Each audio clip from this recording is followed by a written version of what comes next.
Okay, well, welcome to this second in the series of Give It Up webinars. My name's Sue, and I'm with the Gut Cancer Foundation. I'm really pleased to introduce you tonight to Sean Robertson and Simon Gault from 4 Wheels of Health. We're extremely grateful for their support of the campaign and sharing their expertise with our participants as part of the Give It Up challenge. 4 Wheels of Health, if you've not heard of it, is a 4-week health education course that Simon and Sean run together. If you want to look into that a little bit more, their website is 4wheelsofhealth.com. So tonight we're going to be talking cravings. So I'm going to sit back and have a listen to, firstly, Sean's going to talk about the science behind cravings and withdrawals that you might be feeling. Day 3 of the challenge. Certainly I'm on the sugar-free journey, and 4:30 in the afternoon, I'm just hankering for a bit of sugar. And this has been my go-to. I've got a little tin of Eclipse sugar-free mints to give me that little sugar hit, but I'm sure that's probably not the right thing to be having. I don't know. We'll wait for Simon and Sean to enlighten us on how we should deal with these cravings. So without further ado, I will put my mute on and hand over to you two guys. Sorry, a little bit of housekeeping. We've got a Q&A facility, so do put any questions that arise into that. We've got a little chat function there. So just say hi to everyone in the chat, and yeah, we are recording this session and we'll share it with everybody as soon as we're finished, both in the Facebook group and as a blog post on the website. So thanks again, Simon and Sean, for joining us tonight. Really appreciate your time, and I'll hand over to you, Sean, to start. Awesome, thank you, Sue. Yeah, so today going over cravings, withdrawals.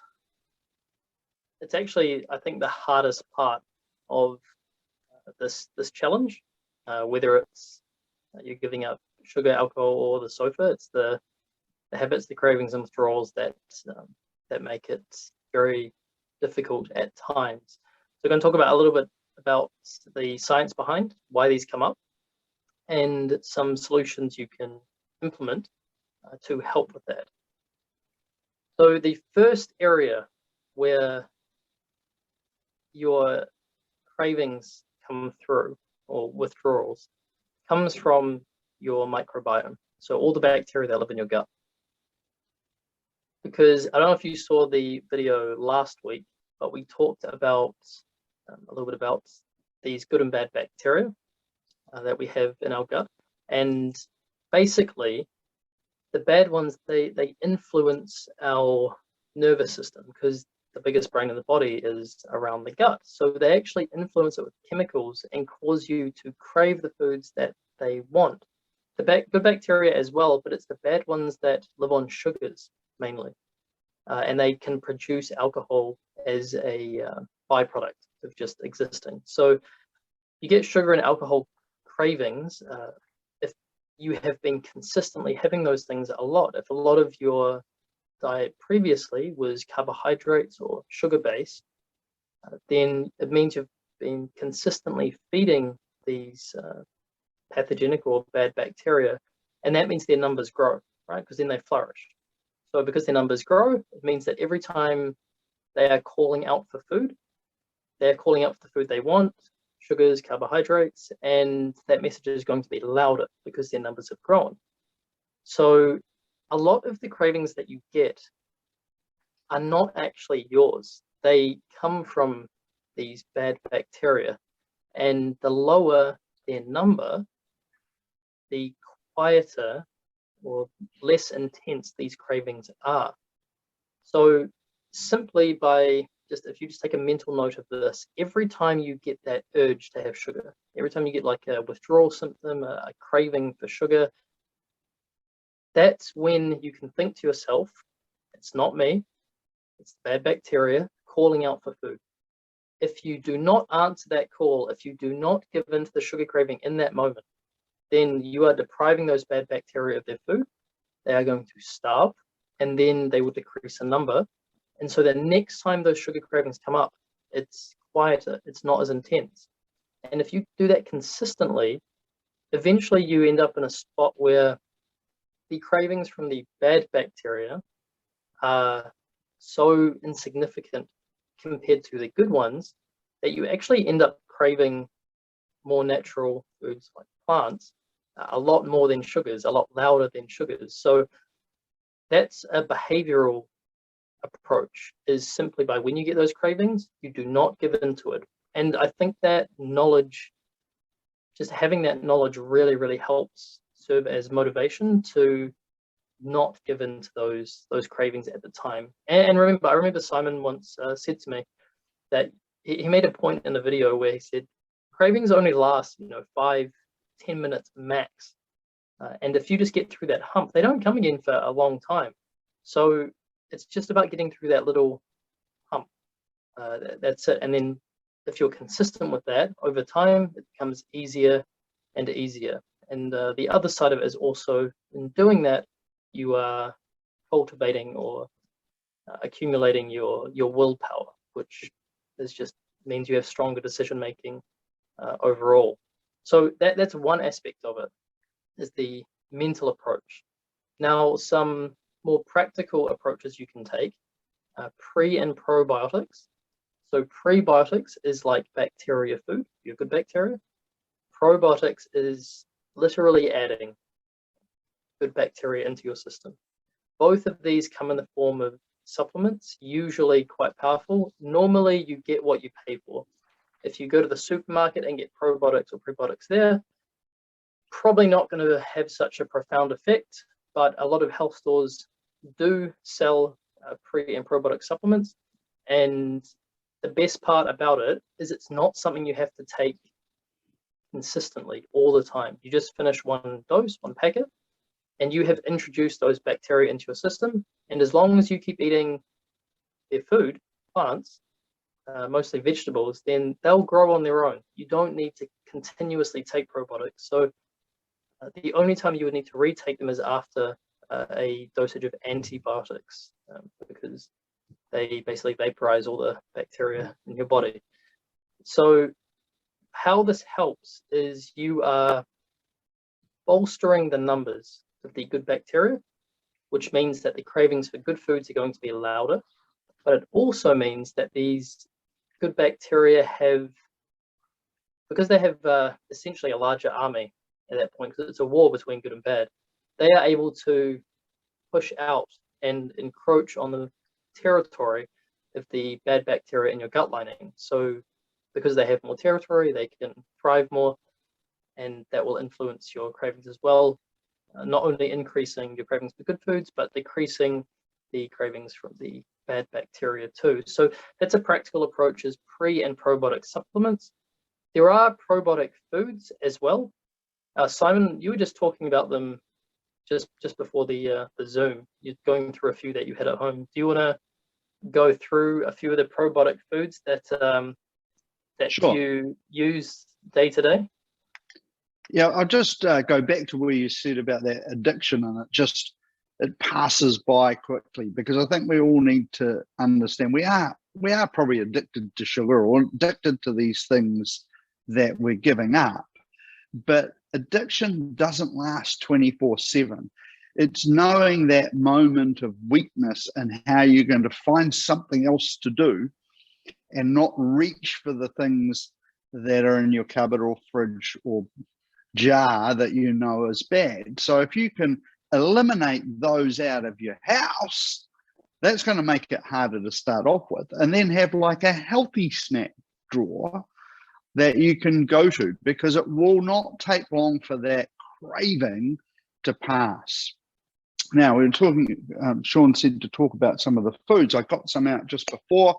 And I think the really exciting thing about what you're doing is this doesn't have to be a diet of twigs and berries. You know, you don't have to live on carrot sticks for the rest of your life, or even for the month. You can have delicious food, but it's about trying to incorporate them into your meal. And I always say to people on the 4 Wheels of Health course, it's about a checklist for the plate. have I got a high fiber item on that food? Because that's what we're going to fertilize our gut with. Like, you know, when we go out to our garden, we fertilize it and everything grows better, right? And our gut loves that fiber. So we need, you know, high fiber foods. And so that's one thing that we need to think about. But then, you know, we want to include something like a little bit of sauerkraut, or, you know, in Korea have kimchi, right? And you won't go to a Korean restaurant without them serving a side of kimchi, generally made out of cabbage, but other vegetables as well. It's packed full of vitamin C, but it's really good for your microbiome. It's really good for your gut health. They have it all the time. Look in Japan, where they have very good gut health in comparison to New Zealand. They drink a lot of miso soup. You can buy miso in every supermarket, right? Comes in a little thing like that. There's expensive ones and there's cheap ones. Go to a health shop, you get an organic one. But, you know, you can just have a soup made with that. With just boiling water, put a teaspoon into a cup, and then you can add other things. You know, the Japanese love to have seaweed in there, but you could, there's thinly sliced mushrooms, and it can be a really delicious snack on the way. Or you can make an incredible dressing based by using miso. Then you could add ginger. Ginger's a superfood for us, right? It's fantastic for our health. There are so many things that you can use miso for. And, you know, sauerkraut, you know, I've got a whole inspiration thing on my YouTube for mums at home about school lunches. So like in a school wrap, I will try and include a little bit of sauerkraut. It's kind of crunchy, but if I give my 8-year-old daughter a bowl of sauerkraut, she's going to tell me what to do with it, and it's not going to be very pleasant. But you can, and I don't believe in sneaking foods into kids, because we don't want to demonize food. But I'm up front, I'm putting a little bit of sauerkraut in there, or I'm putting a little bit of hemp hearts into your smoothie. I'm getting half a cup of blueberries in there, because that's 10 grams of fiber, right? And if we can increase our fiber intake by 10 grams a day, the health benefits long-term are massive for us. Kefir, you will have seen this in the supermarket. So like a yogurt drink, you know, I use that with unsweetened almond milk to go into smoothies. Tempeh, you know, the Shree's tempeh, I see they're doing deliveries nationwide in Auckland, I think, for free at the moment. You know, we walk past it in the supermarket. It's like a cake. It comes frozen, and you can just literally slice it up or crumble it. So tonight, I just like, what am I going to have for dinner? So I looked in the freezer and I had some mince, like a tray of mince. It was only half of it. And I had some tempeh, because I always have tempeh because it's made from soybeans and it's super good for our gut health. So I crumbled some of that up. I had some celery, some carrots, some garlic. I wanted an onion, didn't have an onion. So I chopped all that up. Lots of olive oil in a pan. That's very good for us. The average Kiwi consumes 200 mils of olive oil. It's not enough. We need lots of extra virgin olive oil, more like 25 litres a year. In the Mediterranean, where they have, you know, 30% less cancer than us, half the amount of heart disease, and 1/9 the amount of diabetes, they're consuming 25 litres of extra virgin olive oil a year. Us Kiwis are behind the 8 game here. But anyway, I got some olive oil in. I put all these vegetables in, I sauteed them off. And then I had some courgette, thought I'd make some courgette noodles. I hate courgette noodles. Everybody says they're great, but I think they're horrible. So I just chopped them up. I've got the mince in there. I put some Mexican seasoning in there, some salt, and I crumbled up the tempeh. And then I had some leftover cooked lentils, and lentils are just genius for our health. And, you know, it's a complex carb, they're protein, there's so many minerals and nutrients in them. And I packed my mince out with that, and I put the courgette chopped up at the end, and it was just delicious. I didn't need to put it on toast. I didn't need to put it with mashed potato. I didn't need to put it with the rice, because it was just delicious on its own. And it's about saying, can I get something high fiber? And basically, when you think about fruit and vegetables, you're talking fiber, right? Anyway, I've gone on way too long that you asked me a simple question. I hope I sort of answered. You know, sauerkraut, miso, kimchi, tempeh, they're all like the superfoods to help us with our gut. But, you know, fruit and vegetables, ladies and gentlemen, it's as simple as that. You don't hear people dying from them. Yeah. Yeah, thank you. Sorry, you're on a roll. I didn't want to interrupt you. So, but yeah, no. So Simon's gone. He's talked about sauerkraut, kimchi, tempeh. Did you mention natto? I didn't mention natto. That's a good one, yeah. But a Yeah, lot of so Kiwis don't like natto. It's kind of a little bit different. yeah, it's an acquired taste. But as you can see, there's a lot of different probiotic foods, and this is the beauty of the age we're in. If you put into Google probiotic foods list, you'll get a lot, and you'll find many of them already in the supermarket. You just normally pass by them, so you don't even know they're there.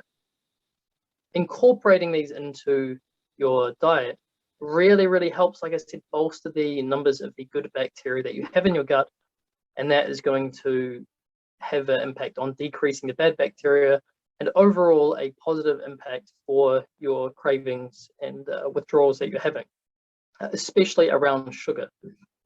It will help with alcohol as well, and it will actually also help you feel more motivated to exercise, because believe it or not, you have a lot of bacteria. There are subsets of bacteria that improve your physical performance. They are there, they eat fiber, and they produce things that cause you to feel better when you exercise better in all regards, but also to feel more motivated to do so. So across the board, these probiotic foods that Simon was mentioning, and then not even to mention fiber, just in general, which is exactly what prebiotics are, they're bacteria food.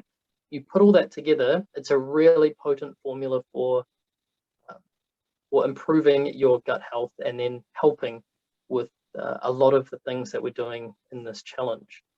Now, the other aspect of cravings and withdrawals that I wanted to talk about was something that actually comes from your own body. And this won't really come into play right now, but end of 1 week, especially end of 2 weeks, it's more when you get a little bit of weight loss that will just naturally come with cutting out sugar or alcohol or being more active. The funny thing that happens here is that your body actually rebels against this, because remember, you're an animal and you're adapted to a natural environment, and in nature, you're just trying to survive. And so body fat is very good, because it means that you have more energy on you. What me and Simon, the 4 Wheels course, we call it the freezer. So your liver is the fridge, stored with lots of sugars. Your body fat is the freezer.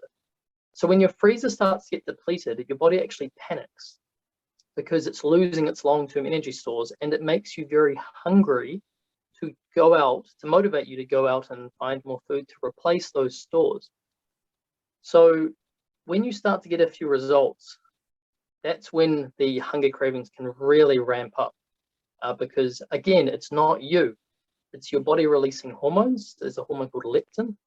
It releases a lot of it that causes you to feel very hungry, to try and replace those body fat stores. So when you get these food cravings come up, especially after 1 week, going into 2 weeks, again, just like with the bacteria, you can tell yourself, it's not me, it's my hormones. They are telling me to eat to replace the body fat I've lost, which is maybe part of the reason that you're doing this, or just an added bonus.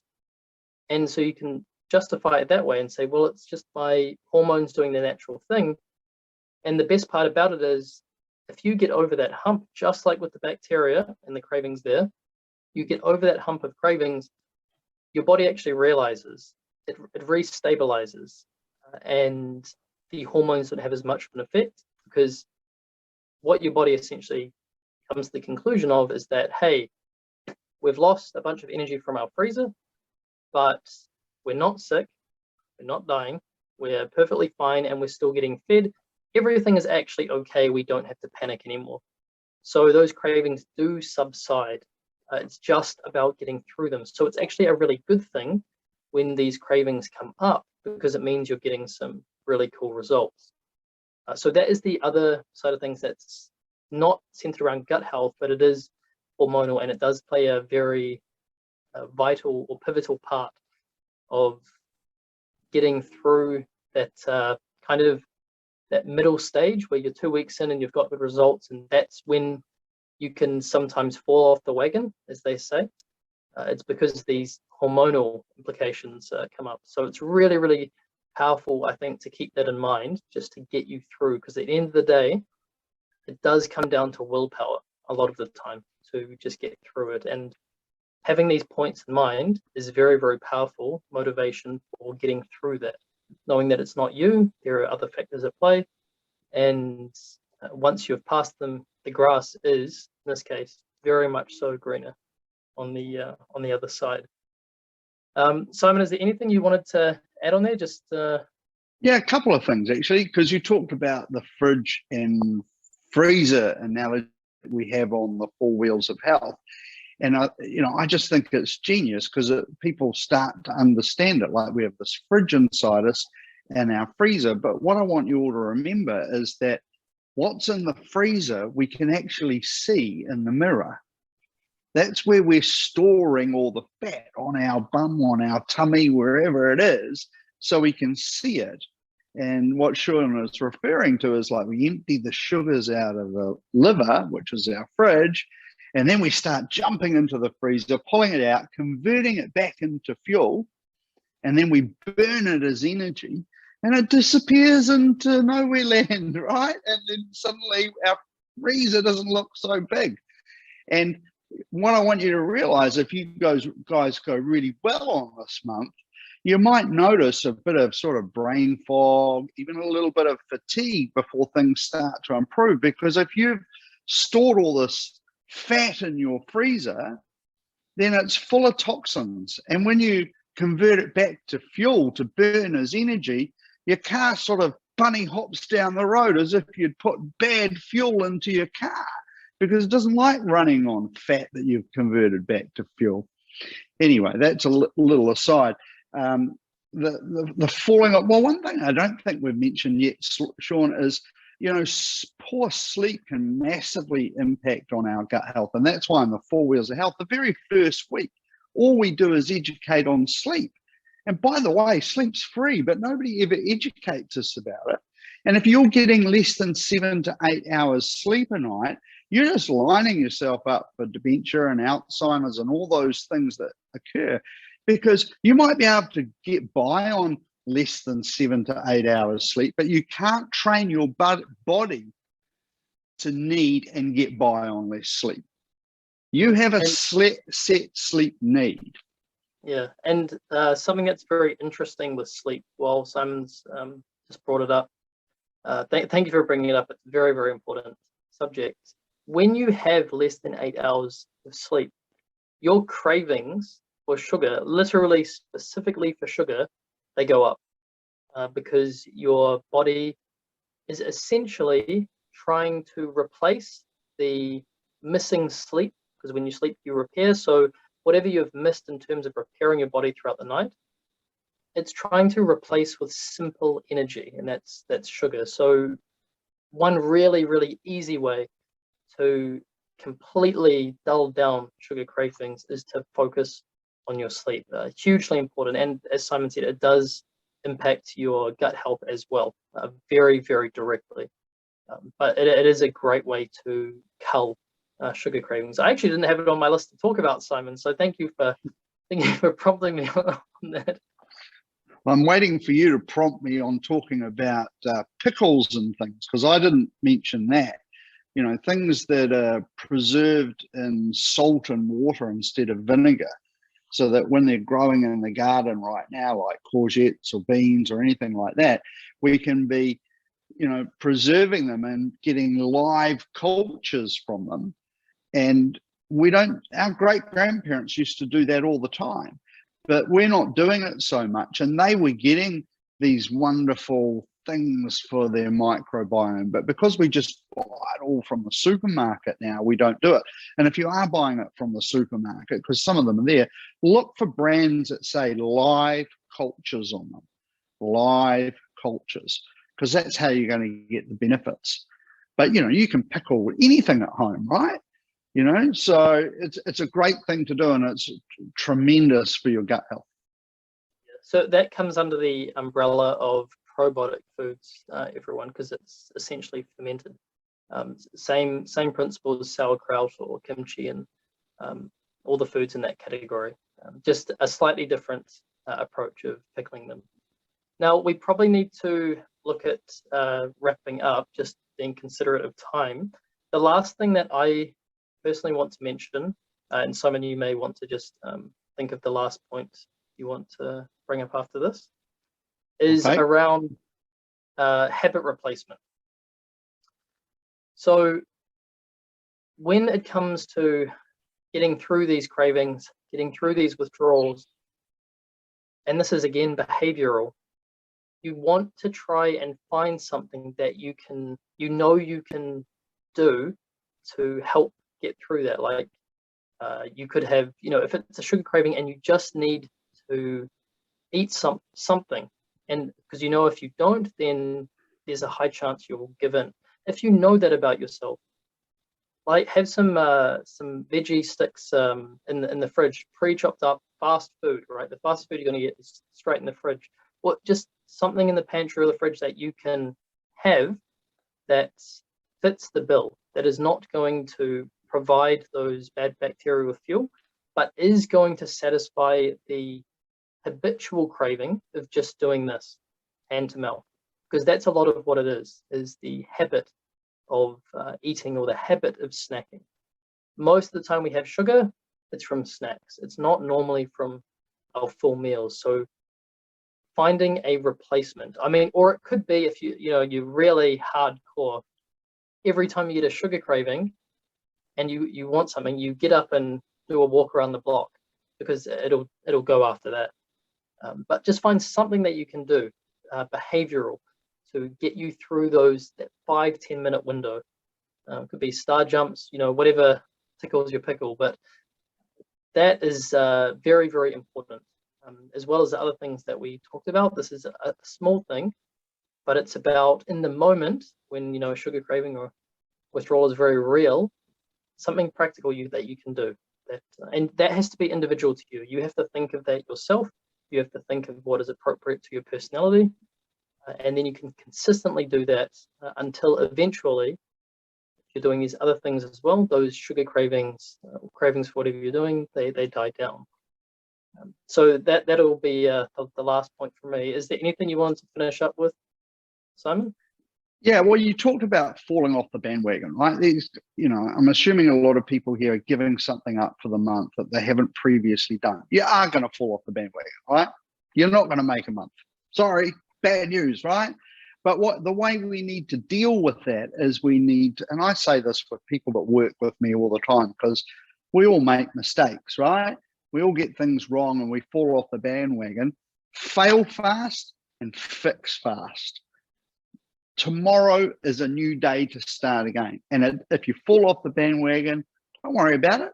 Don't use that as an excuse to go, oh, well, I'll go back to where I was. I gave it a go. I only lasted 3 days or 1 week.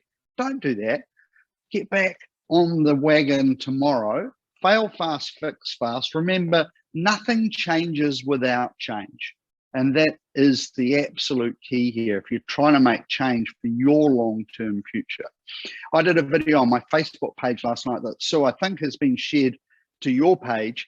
And I put a link in the comments to bone broth, because bone broth has really beneficial effects for our gut health. It's loaded with collagen, so that's good for our hair, our nails, our skin, make us elastic and look younger. And it's cheap to make. You can freeze it. If suddenly you came down with Omicron, then it would be just genius to have in the freezer that you could pull out and drink, because it is so good for you. And it's as cheap as chips to make, and it's absolutely delicious. And then at the end of the video, I show them how to make a coconut ginger soup out of the bone broth. But I think that is one thing that could, if you got a couple of cups of bone broth in every day for the next month, people will visually see the difference in you. Preservatives. Do I need to talk about preservatives, or we got around out of time? No, all good. Yeah. No, we're on half an hour now. I haven't got a lot of questions there. So just quickly, I think it's a really interesting topic, preservatives, Simon. Okay. When we talk about getting fiber into our diet. If we buy processed foods, and let's understand what processed foods are. If you buy an apple, it doesn't need a label. If you buy an apple pie from the fridge section in the supermarket, then the chances are it needs a label. Chances are that it's got added sugar or hidden added sugar, and so therefore that's going to increase your cravings and you're not giving up sugar. But the big thing though, there's often, and maybe apple pie is not the best example, but there is, you know, we have a sea of a supermarket of highly processed and refined foods.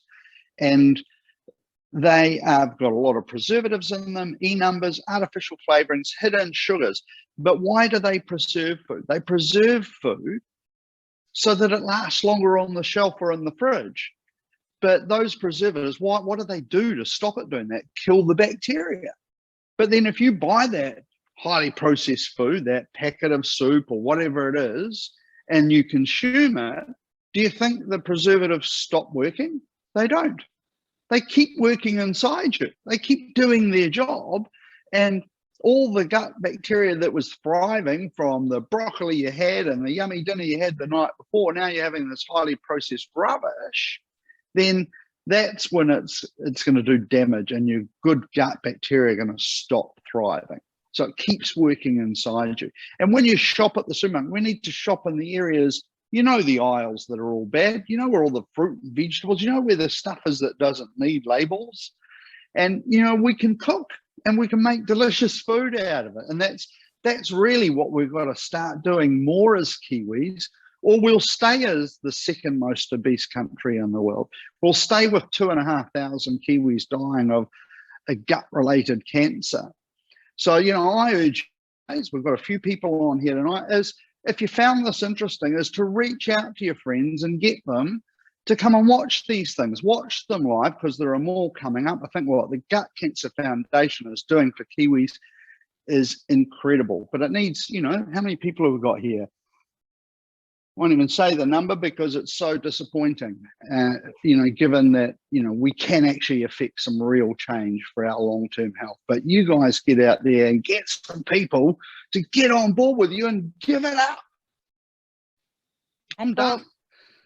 Thanks so much, Simon. And I know we haven't got huge numbers watching live, but these are all, these webinars are being recorded and shared, and I know people are watching them in their own time later on, and we'll continue to watch them. So huge thank you to you both for sharing your vast knowledge and expertise in this whole area. We couldn't do the program without your support, so hugely grateful. There's lots of positive comments coming through now. Everybody's appreciative of the information you've shared, so thank you. I just had one question that came up today from someone who couldn't attend live, around what you were talking about last week, Sean, with the recommendation of 5 grams per 100 grams of sugar or less. And the question was around, they'd worked out that their cup of tea was 150 mils. So would it be okay to have 1.5 teaspoons of sugar in that 150 mils of tea? I thought it was quite an interesting question. So I guess it's a wider question around how much sugar is okay, you know, and, you know, because this person said, well, I've had 20 cups of tea a day with 1.5 teaspoons of sugar in it. That's obviously not okay. So can you give any just comment on that? Yeah, so the application that I talked about, that is, you know, kind of just, it's based around like meals. And the main reason why having the sugar and tea just consistently throughout the day, although technically it would fit the formula that I talked about. One, it's a liquid calories, which means that much like fruit juice or fizzy drinks or anything that has sugar in it, that's in a liquid form, it's extremely easy to absorb. So you're going to absorb essentially all of it. Whereas if you're having sugars or carbohydrates in a food, they take longer to break down. So the spike you get in your insulin, which is your main weight gain hormone, that is not going to be as high as from something that's a liquid. But also in a normal meal, you have fiber, which slows it down even more. So the release of sugars into the body is far slower in a meal compared to having sugar in a liquid, for example. So it mainly just applies to foods. In general, liquids are a bit of a different story because they are so easy to get the sugar from.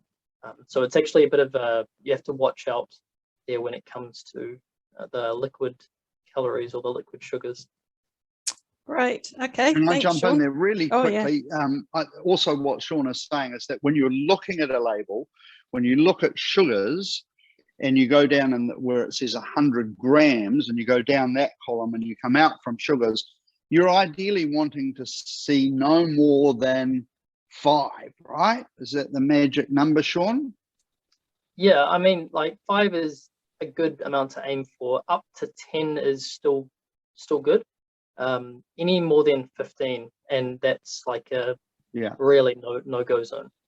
But yeah, 5 is the magic number. And just on the tea, you should ask your lady Sue how long she brews her tea for. There was a survey done of how long people brew tea for in New Zealand, and when it came to tea bags, it was 30 seconds. Tea has a lot of antioxidants in it and is very good for us. But you only get the antioxidants out of it if you brew the tea for more than 3 minutes. And for green tea, 4 minutes. So if you brew your tea less than that, you're not getting the health benefits. No, you're talking to the converted here, Simon. I'm originally from the UK. I like my tea strong. I bet you put milk in it, though. They do that over there, don't they? Yeah, indeed. Thanks for having us. Great. Oh, no, thank you so much. Very much. So just for everyone watching tonight, as I say, this was the second of a series. Next week, next Thursday, we'll be back with a more in-depth deep dive into your gut microbiome and how it influences more than just your gut health, but how your gut health then has an impact on your mental health and your overall well-being. So that's next week's session. And the one after that, these are all running on Thursday nights. Sean's going to be talking about sleep. We touched on that earlier. So stay tuned to these webinars. Huge thank you to everyone again for joining the Give It Up for Gut Cancer Month, and wish you all the best with the week ahead, and we'll see you next Thursday. So thanks so much. Thanks again to Simon and Sean. Go and check out their course, fourwheelsofhealth.com. Thanks so much. See you next week. Thanks, Sue. Thanks, team. See ya.